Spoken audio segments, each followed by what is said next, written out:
On January 6th, we saw at least 1 million Trump supporters stand outside of the U.S. Capitol building protesting the Electoral College results. This was already advertised by Trump for at least a month prior to this event, from what I recall. Many of us, me included, in the form of cautious optimism, hoped that Mike Pence would use his vice presidential powers to reject the fraudulent electoral votes. That did not happen. And that honestly set off a lot of people, me included. But that's not what's make that. Sorry, that doesn't make January 6th, what just happened, interesting. It was what happened after. Because I recall that already Alabama, Alaska were counted amongst the Electoral College results. And then Arizona came up, and Ted Cruz, along with another congressman, I forget who it was, decided to object the Electoral College results. And as per the Electoral Count Act of 1887, the House of Representatives and the Senate convened in their own chambers to debate the merits and to eventually whether or not to support the objection. Or not in this case. To be clear, about 6 to 7 senators decided to vote no on the objection, or well, take it back, vote yes to carry the objection, while the rest decided to no to reject the objection. And that was just in the Senate. At least 90 representatives decided to go forward with the objection, while the rest of the House decided, no, we're not going to carry the objection, which led to Arizona being counted anyway. But during that process, apparently there were a few supposed Trump supporters. Stormed into the Capitol building, or at least breached it, which is really strange. Because of multiple things. Because this is the Capitol building. We have the entire Congress and the Vice President there, and yet somehow unarmed protesters, a few unarmed protesters, just magically somehow managed to get into the Capitol building. That's weird. In fact, there's been a lot of video I've been seeing, which shows that honestly the cops are just allowing a lot of these people in. There's been some evidence suggesting that these guys were in fact not really Trump supporters, but Antifa. In fact, there have been a lot of talk previously about Antifa intentionally disguising themselves as Trump supporters. This in turn led to Congress going into recess for a couple of hours and then reconvening to count the rest of the electoral votes. And guess what? The 12 senators that supposedly were going to be objecting, that dwindled down to at least 6 or 7 that decided to carry along with that. Which honestly makes me honestly pretty furious as a Republican, to be honest with you. Because even with this situation going on, I'm pretty sure that it should be within the interest of the entire government to show that this election was truly legitimate. Instead, that's not what happened. They decide, oh no, this protest occurred, or this riot, if you call it that. Honestly, I'm going to call it right. While true that there was a little bit of violence, and I do condemn that, and there was a broken window. What about the situation with BLM and Antifa prior to that? Because they burned down entire cities. Hell, CNN actually showed in I'm pretty sure a lot of my own audience remembers this, their own headline where it says, "Fiery but mostly peaceful protests, and the building behind them is on fire." Yet that was not what happened with the Capitol building.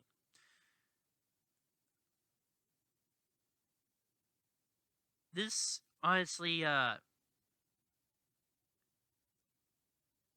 comes into question the legitimacy of our government, how much they really care about this entire situation. Now, I'm glad that senators like Josh Hawley, Senator Ted Cruz of Texas, and Representative Matt Gaetz did decide to take a stand, but the rest of Congress decided not to, even though that these are legitimate concerns, and they decided not to address them. In fact, they decided to go on and rush through that. And of course, the media has been attacking this, has been not attacking the electoral process and them rushing, but attacking the Trump supporters that decided to go out and protest. Because again, like I said before, Antifa and BLM cause much more damage than this, and yet Trump supporters are getting more flack. Ashley Barrett, a 14-year-old Air Force, or no, not 14-year-old, 14-year veteran of the United States Air Force who served 4 combat tours, was killed, and she was unarmed by the police. Another cop was also killed, and 3 more Trump supporters also died as a result. But in a strange way, I think that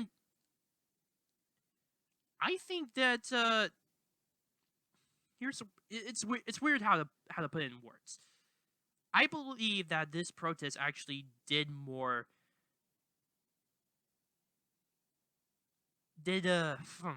How I don't know how to specifically say this, but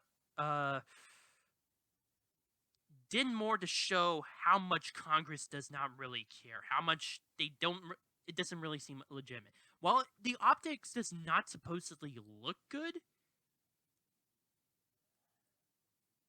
with the rush process, it doesn't feel like Joe Biden's supposed confirmation as president-elect feels legitimate. Because don't you find it weird how Congress managed to reconvene and stuff immediately? There were even reports of the RNC being of suspicious packages, possible bombs, near the RNC, and yet a few hours later they decided to reconvene. There was a woman shot, and there was the whole entire situation with coronavirus. Doesn't make any sense to me. Really doesn't. Plus, I mean, again, while it's supposedly the optics are bad, optics to whom? Academic Agent actually managed to talk about this a little bit more in depth than I probably ever will, and he definitely says that the rush nature of the Electoral College count does not feel like it truly addresses the issue. Truly addresses the issue involved. Do you really honestly believe that Joe Biden truly won this? I sure as hell don't. Not legitimately, of course.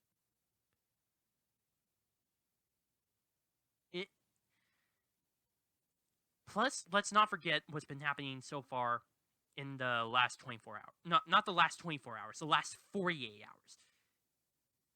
Because this has been some of the most hectic 48 hours I've seen yet. Despite the fact that Donald Trump himself issued statements not just on Twitter, but on video, posting a video on Twitter telling everyone to go home, to remain peaceful. Congress has this. Nancy Pelosi is trying to invoke the 25th Amendment, as well as drafting articles of impeachment against Donald Trump. Why? I mean, if Joe Biden, if this is, I mean, why? He's supposedly going to be gone in the next 2 weeks. Why the rush? And why is Nancy Pelosi going so far as to contact General Milley, who, just to clarify, is the head of the Joint Chiefs of Staff, from preventing Donald Trump from having the nuclear codes or the nuclear football, despite the fact that he President Donald Trump is still the president of the United States. Would be pretty much sedition by Nancy Pelosi and trying to usurp the president. And let's not forget, over the past 24 hours, Trump has been banned. He's been Alex Jones, if you will, off of every website you could think of. Twitter, Facebook, YouTube, Instagram, all of those decide to remove Donald Trump. And he's not the only one. Linwood was also removed, or at least suspended. Sidney Powell, General Flynn. Hell, on YouTube, I was actually subscribed to Steve Bannon's War Room chat. I was actually listening to him a little bit today, and then just suddenly YouTube just decides to take down that video. Takes down the entire channel. And this is happening to a lot of other YouTube channels as well. I will not be surprised one bit that even though I am a tiny channel on BitChute and on YouTube, that I may be censored. I would not be surprised. In fact, that will actually prove that this... They will only prove what I'm saying as correct. The question is, though, why is this happening? Why this major rush? Because I know people that are on the far left. I'm pretty sure that they're probably like that. Hell, I've seen a few tweets saying, "Ha ha ha, Donald Trump got banned" and stuff. Which honestly, I really hate, because wait until that happens to you. But nonetheless, why within 48 hours did all of this occur? Honestly, I don't think it's finished yet. I know that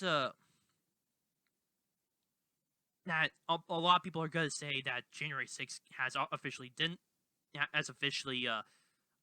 counted, but again, I don't feel like this is the end,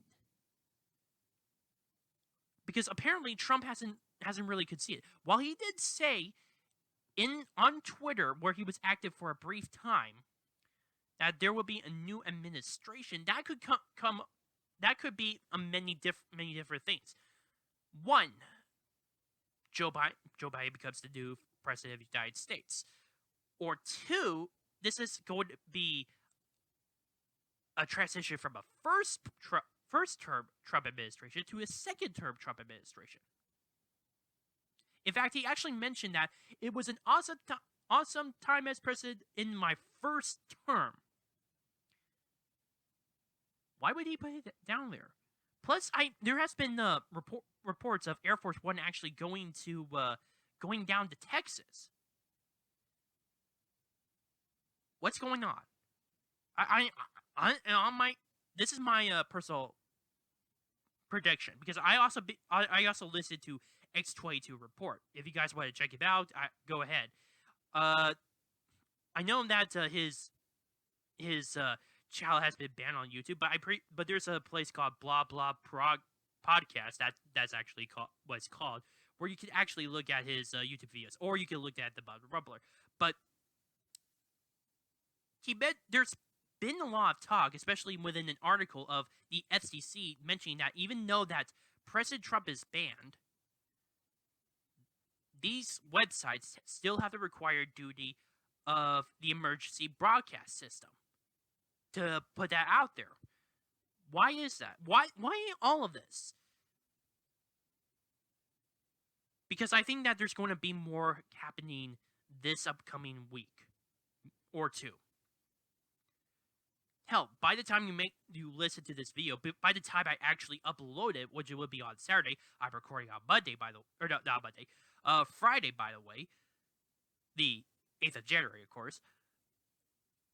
I think that it could happen at any time. I honestly think that there is a possibility that this may happen.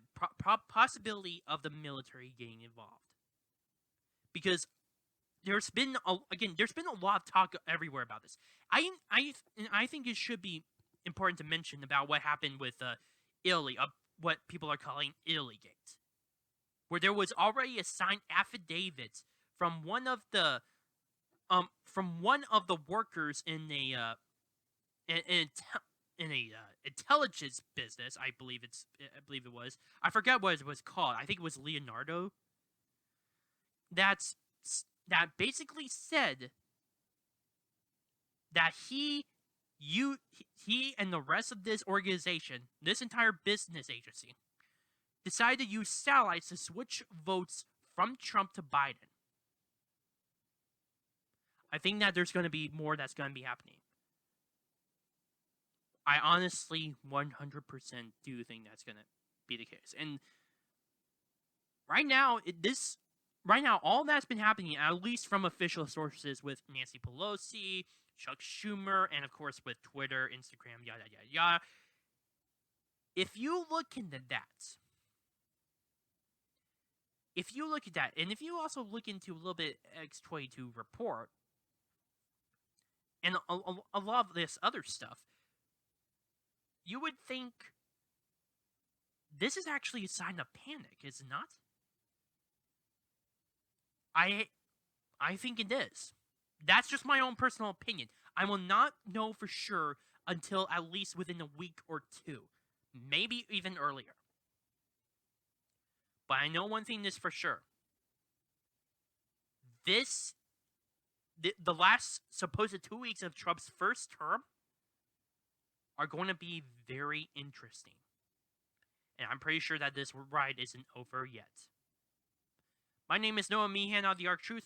Please post your comments down below, like this video, subscribe it to share with their friends. Also, if you have any issues regarding my videos, such as how I frame or speak, please be able to post them down in the comment section down below or directly message me. Thank you.